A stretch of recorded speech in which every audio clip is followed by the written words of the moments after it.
আমি একটা স্কুলে চাকরি করতাম, যেটা বর্তমানে 26,000 টিচারের চাকরি বাতিল হয়েছে। সেখানে আমার চাকরিটাও বাতিল হয়ে গেছে, যার কারণে আমার পক্ষে ওর চিকিৎসার খরচটা করাও এখন আর সম্ভব হয়ে উঠছে না। ডিসেম্বর পর্যন্ত আমাদেরকে চাকরিতে বহাল রাখা হয়েছে, তারপর কি হবে কেউ জানে না। ওর বয়স 1 বছর 11 মাস এখন। আমার ছোট্ট বাচ্চাটাকে বাঁচানোর জন্য আপনারা যদি সাহায্যের হাত বাড়িয়ে দেন, তাহলে হয়তো আমরা ওকে ফিরে পাবো। দিদি কি হয়েছে?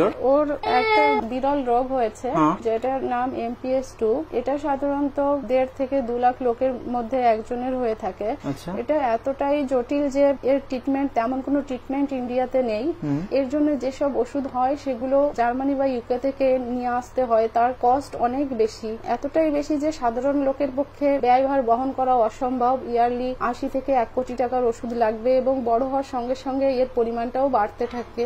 আর আমরা কলকাতাতে BC Roy PG hospital, institute of child health এসব জায়গায় দেখিয়েছি।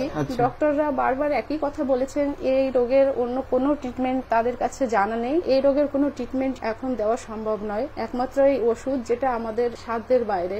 এরপরে আমরা দিল্লিতে যাই এইমসে, এবং ওখানে শ্রী গঙ্গারাম হসপিটালে দেখাই। তো দিল্লি থেকে আমরা জানতে পারি ওখানে গত 3 বছর বা কয়েক বছর ধরে এই রোগের জন্য বাচ্চাদেরকে বোন ম্যারো ট্রান্সপ্লান্ট করা হচ্ছে, যার ফলে অনেক বাচ্চাই সুস্থ স্বাভাবিক জীবন ফিরে পেয়েছে। এবং সেখানে দিল্লি এইমসে আমরা করানোর চেষ্টা করেছি এবং সেখানে অলরেডি যোগাযোগ রেখে চলেছি, কিন্তু ওখানে সিরিয়ালি কতদিনে এটা সম্ভব হবে, পসিবিলিটি কতটা, সেটা তারা বলতে পারছেন না। কিন্তু ওর জন্য এটা খুবই সময় সাপেক্ষ ব্যাপার হয়ে দাঁড়াচ্ছে। ওর জন্য এক একটা দিনই ভয়ঙ্কর হয়ে আসছে, কারণ এই রোগের ভয়াবহতা ওকে তাড়া করছে। এজন্য ডক্টর বলেছেন যতটা সম্ভব খুবই তাড়াতাড়ি, ওর যদি এমনকি কালই যদি আমরা ওর বোন ম্যারো ট্রান্সপ্লান্ট করাতে পারি, তবে ও এই রোগের প্রভাব থেকে হয়তো বেঁচে যাবে, 8-10টা স্বাভাবিক বাচ্চার মতোই বড় হয়ে উঠবে। না হলে ওর শরীরে নানান রকমের অ্যাবনর্মালিটিস দেখা দেবে 4 বছর বয়সে বা 3 বছর বয়সের পর থেকে, যেমন মানসিক অ্যাবনর্মালিটি, শারীরিক বিকলাঙ্গতা,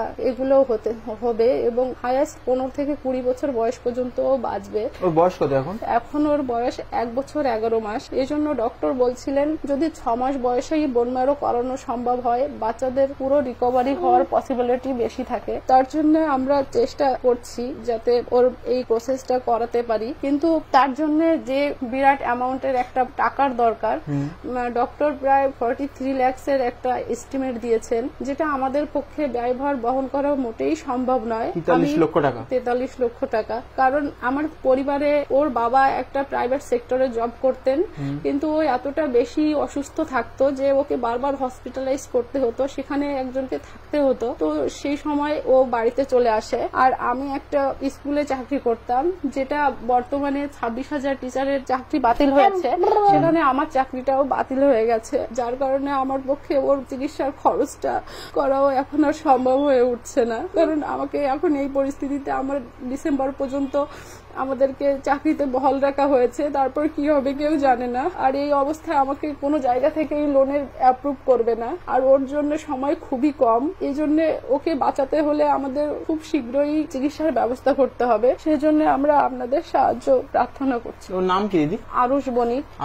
আরুষ। এবং ওর বয়স 1 বছর 11 মাস এখন। আমরা ঠাকুরনগরে থাকি, ঠাকুরনগর শিমুলপুর কলোনি, গাইঘাটা থানা, উত্তর 24 পরগনা। তাহলে মানে ওকে সাহায্য যারা করতে চায় এবং সাহায্যের জন্য অবশ্যই তো আমরা সবাইকে বলবো বা বলছি, তাহলে দাদার বা আপনার যে ব্যাংক ডিটেলস বা স্ক্যানার, সেগুলো আমরা প্রোভাইড করে দিতে পারি আমরা। হ্যাঁ, ওগুলো করে দিতে পারেন অবশ্যই। এবং ওর জন্য একটা হিউজ অ্যামাউন্ট এখন দরকার ট্রিটমেন্টের জন্য। হ্যাঁ, অনেক বেশি অ্যামাউন্টের দরকার, যেটা আমাদের পক্ষে মোটেই সম্ভব নয় এই মুহূর্তে জোগাড় করা। এবং আপনার চাকরিটা ওই মুহূর্তে নেই বললেন, 2016 প্যানেল ছিল আপনার, ওই চাকরিটা সব বাতিল হয়ে গেছে অনেকে।